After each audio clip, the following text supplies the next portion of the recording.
ये रिक्शे वाला अपने बेटे को पढ़ाने के लिए दिन रात कड़ी मेहनत करता है ताकि उसका बेटा बड़ा होकर एक ऑफिसर बन सके। एक रात वह अपने काम से घर आ रहा था कि तभी उसे रिक्शे पर किसी का पर्स गिरा हुआ मिला जिसमें बहुत सारे पैसे थे। वह उस पर्स को लौटाने के लिए उस आदमी के पास गया, लेकिन आदमी तो वहाँ से जा चुका था। रिक्शे वाला उन पैसों को लेकर अपनी पत्नी के पास आया, जहाँ दोनों मिलकर उन पैसों से अपने बेटे को बड़े स्कूल में पढ़ाने की योजना बनाई। अगले दिन रिक्शा वाला उस स्कूल पर गया जहाँ उसके मालिक के लड़के पढ़ा करते थे। डरते हुए वह किसी तरह स्कूल के अंदर गए, लेकिन डायरेक्टर सर ने उसकी ऐसी हालत देखकर स्कूल में एडमिशन करने से मना कर दिया। यह सब सुनकर उसे बहुत तकलीफ हुआ। इसी बीच उनके दिमाग में एक विचार आया। वह बिना समय गवाए एक कपड़े के दुकान पर गया, जहां वह दुकानदार से उसी स्कूल का एक ड्रेस मांगता है। वह उस ड्रेस को लेकर अपने बेटे के स्कूल में गया और जल्दी से स्कूल का ड्रेस पहनाकर उसे गेट के बाहर खड़ा कर दिया ताकि प्रिंसिपल की नजर उनके बच्चे पर पड़ सके। वह प्रिंसिपल से विनती करके अपने बेटे का एडमिशन करने को कहते हैं। प्रिंसिपल ने भी उन्हें मंजूरी दे दी। अगले दिन वह बच्चों को स्कूल में बुलाकर उसका इंटरव्यू लेते हैं। इंटरव्यू के दौरान उन्होंने बहुत सारे कठिन सवाल पूछे, मगर लड़का बेझिझक सारे सवालों का जवाब दे देता है। उसके इस टैलेंट को देखकर सभी टीचर उसकी काफी तारीफ करते हैं, मगर डायरेक्टर को यह बात अभी भी नहीं पचती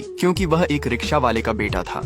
यह आदमी दिन रात कड़ी मेहनत करके अपने बच्चे के स्कूल फीस का इंतजाम करता है ताकि वह बोर्ड एग्जाम में बैठकर परीक्षा दे सके, लेकिन समय से पैसों का व्यवस्था न होने के कारण पिता के मन में चोरी करने का ख्याल आया। उन्होंने अपने बेटे के लिए चोरी भी किया और चोरी के पैसों को इकट्ठा करके स्कूल के फीस को जमा कर देते हैं। लेकिन एक दिन उन्हें चोरी करते हुए कुछ पुलिस ऑफिसरों ने पकड़ लिया और उन्हें थाने पर ले आए, जहाँ थानेदार साहब ने उनसे सच्चाई पूछने की कोशिश की, मगर पिता के मन में यह डर था कि कहीं ये बात उनके बच्चे को न पता चल जाए, इसलिए वह चुपचाप खड़े रहे। लेकिन तभी थानेदार साहब को उनके जेब से कुछ पर्चा मिला जिसमें उनके बेटे और स्कूल का नाम लिखा हुआ था। बिना समय गवाए थानेदार साहब स्कूल में पहुंचे, जहां उन्हें पूरी सच्चाई पता चल गई। वह उनके बेटे से मिलने के लिए बस्ती में आए, जहां लड़का गांव के बच्चों को ट्यूशन पढ़ा रहा था। थानेदार साहब ने बच्चों से कुछ कठिन सवाल पूछा, जिसका जवाब वह सभी बड़े आसानी से दे देते हैं। लड़का थानेदार साहब से अपने पिता के बारे में पूछता है। वह उसे बिना कुछ बताए वहाँ से चले गए। रिक्शे वाले की ऐसी हालत देखकर थानेदार साहब को उस पर दया आ गई। उन्होंने खुद उनके बच्चे को ट्यूशन पढ़ना स्टार्ट किया ताकि उसके बोर्ड एग्जाम में अच्छा मार्क आ सके। कुछ महीनों बाद वह अपना बोर्ड एग्जाम देने जाता है। थानेदार साहब से ट्यूशन पढ़कर लड़के ने बोर्ड एग्जाम में पूरे स्टेट में ही टॉप कर दिया।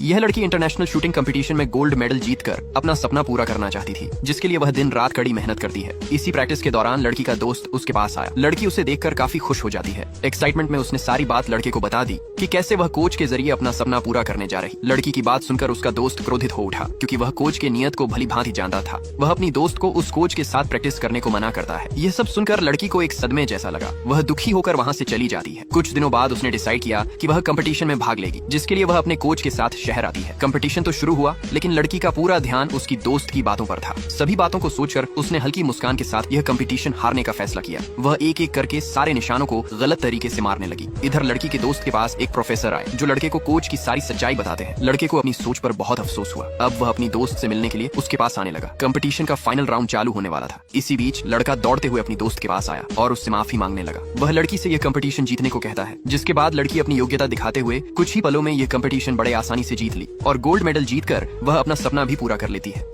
इस लड़के की माँ अपने बेटे की भूख मिटाने के लिए चाय वाले से कुछ खाने को मांगती है, लेकिन चाय वाले ने उन्हें कुछ भी देने से मना कर दिया। कई बार विनती करने पर वह गुस्से में उन्हें चाय पीने को देता है। चाय देकर वह उन्हें डांटे हुए अपने दुकान से भगा दिया। उसकी बातों को सुनकर वो बिना कुछ कहे वहाँ से चली जाती है। थोड़ी देर बाद वह अपने बेटे को स्कूल छोड़ने आई, जहाँ वह उसे प्यार से समझाती है कि बेटा तुम मन लगाकर पढ़ाई करना, क्योंकि इस गरीबी के नर्क से हमें बस यही बाहर निकाल सकता है। अपनी माँ की बातों को ध्यान में रखकर लड़का स्कूल में पढ़ने चला गया, लेकिन टीचर ने उसकी ऐसी हालत देख उसे सभी बच्चों से अलग बिठा दिया। टीचर के इस स्वभाव से लड़के को काफी तकलीफ हुआ। अब वह अपने अंदर उमड़ रहे सभी सवालों का जवाब मांगने अपने दादाजी के पास गया। दादाजी उसे समझाते हैं कि बेटा ये सब हमारे पिछले कर्मों की सजा है, जो भगवान हमें इस जन्म में दे रहे हैं। उनकी बातों से प्रेरित होकर लड़का रात में सभी से छुपते हुए मंदिर के अंदर चला गया, जहाँ वह एक एक करके अपने सारे सवालों का जवाब भगवान जी से पूछता है।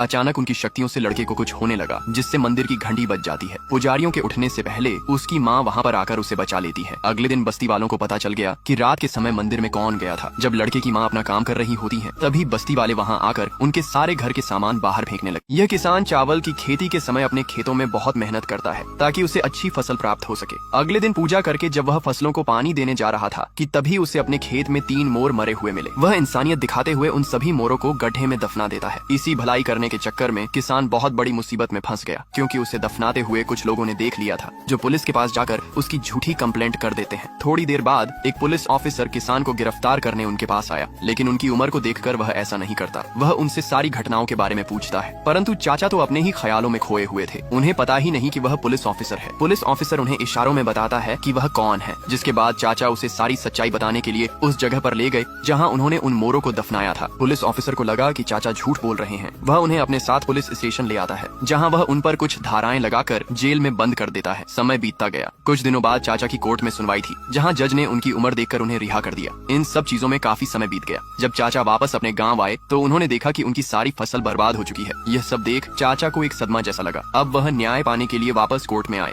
उन्हें इस हालत में देखकर जज साहिबा को भी उन पर दया आ गई। वह उनकी मदद करने के लिए उनके साथ उनके गांव आती है। यह किसान कुछ महीनों बाद जब जेल से छूटकर वापस अपने गांव आया तो उसने देखा कि उसकी फसल पूरी तरह से खराब हो चुकी है। ये सब देख उसकी आंखों में आंसू आ गए, क्योंकि वह बहुत कड़ी मेहनत से इन फसलों को अपनी खेत में लगाया था। किसान मायूस होकर दोबारा पुलिस ऑफिसरों के साथ कोर्ट में आता है, जहां वो एक टेबल पर बैठकर जज साहिब का इंतजार करने लगा। टेंशन के कारण वह उसी टेबल पर बेहोश हो गया। थोड़ी देर बाद जब जज साहिबा की नजर किसान पर पड़ी तो उन्हें उस पर दया आ जाती है। हिम्मत करके किसी तरह वह किसान के पास आई, जहाँ उन्हें एक समय के लिए ऐसा लगा कि उनकी डेथ हो चुकी है। लेकिन तभी अचानक किसान को होश आ गया। यह देख जज साहिबा तुरंत उनकी मदद करने के लिए उनके साथ गाँव आती है। गाँव आकर उन्होंने देखा कि सभी किसान बूढ़े बाबा की मदद के लिए तैयार थे। उन सभी ने अपनी एकता के जरिए बाबा के फसल को खराब होने से बचा लिया। ये सब देख बूढ़े बाबा भी खुश हो गए। जज साहिबा ने ऑर्डर देकर उस पुलिस ऑफिसर से भी काम करवाया, जिसके चलते किसान की फसल खराब हुई थी। जज साहिबा के इस न्याय को देखकर गांव के सभी लोग उनकी काफी तारीफ करते हैं। थोड़ी देर बाद सभी लोगों ने मिलकर गांव में एक उत्सव की तैयारी की, जिसमें उन्होंने काफी मनोरंजन किया। इसी उत्सव के दौरान वह अपने कुल देवता की पूजा भी करते हैं, और उसी स्थल पर सभी ने एक मंदिर का निर्माण भी किया, जिसके उद्घाटन के लिए वह सभी अपने साथ बाबा को भी ले आए।